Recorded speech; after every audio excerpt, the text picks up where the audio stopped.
তারা যেন ফিরে না যায়। সবাই সমান পরিষেবা পাক এবং অনেক দিন ধরে এই সেবা কার্য চলুক, এই প্রার্থনা করি সবাই ভগবানের কাছে।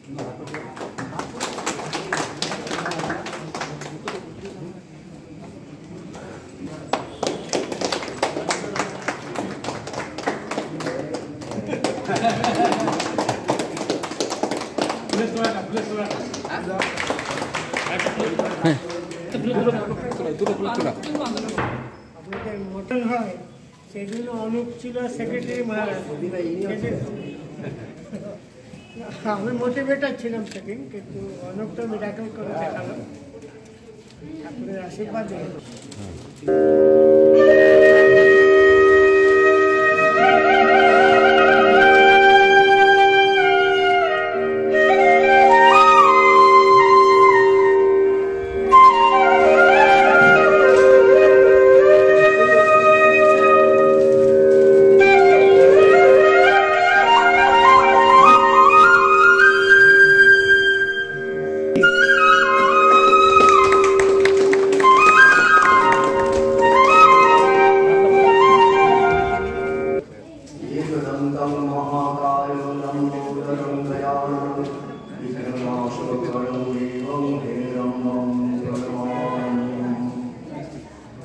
দৃঢ় ধারণা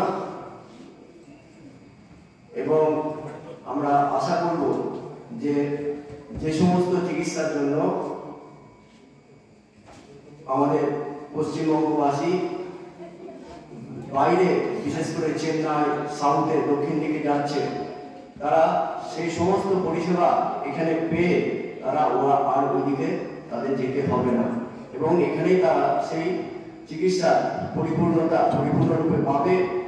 এবং ডাক্তার মন্ডল বহুদিন থেকে রামকৃষ্ণ মিশনের সঙ্গে যুক্ত আছে, সেই জন্য উনি নিশ্চয়ই রামকৃষ্ণ মিশনের ভাবধারা বাইরে হয়তো প্রকাশ না পেলেও তার মধ্যে দিয়ে কিছু কাজ করছে।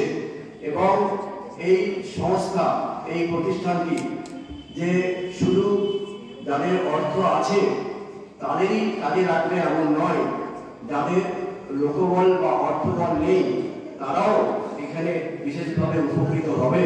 এটা আমরা বিশেষ করে ঈশ্বরের কাছে প্রার্থনা করব এবং আমাদের সবার মধ্যে সেই সদ্বুদ্ধি যাতে জাগে, যাতে আমাদের জীবনের উদ্দেশ্য, আমরা যাই কাজ করি না কেন, আমাদের জীবনের উদ্দেশ্য হচ্ছে আমাদের সত্য স্বরূপকে জানা, আমাদের যার যার ইষ্ট, যার যার ভগবান তাকে লাভ করা এবং যে যে কাজে আমরা করি না কেন সেই কাজের মধ্যে দিয়েই তাকে পাওয়া যায়।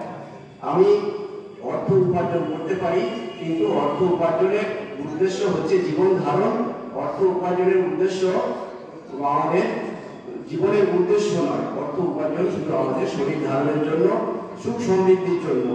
আমাদের জীবনের উদ্দেশ্য জীবনে পড়া, শান্তি ও আনন্দ লাভ করা।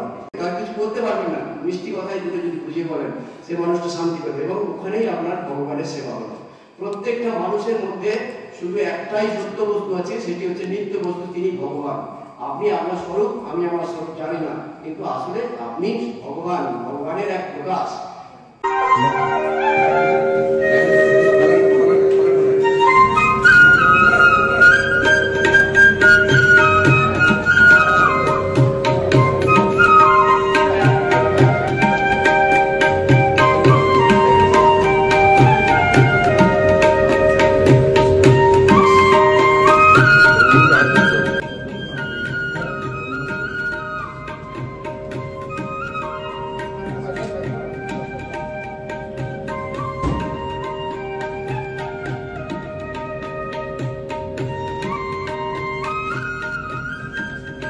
जय विनायक सिद्धिदाता गणेश जी की जय।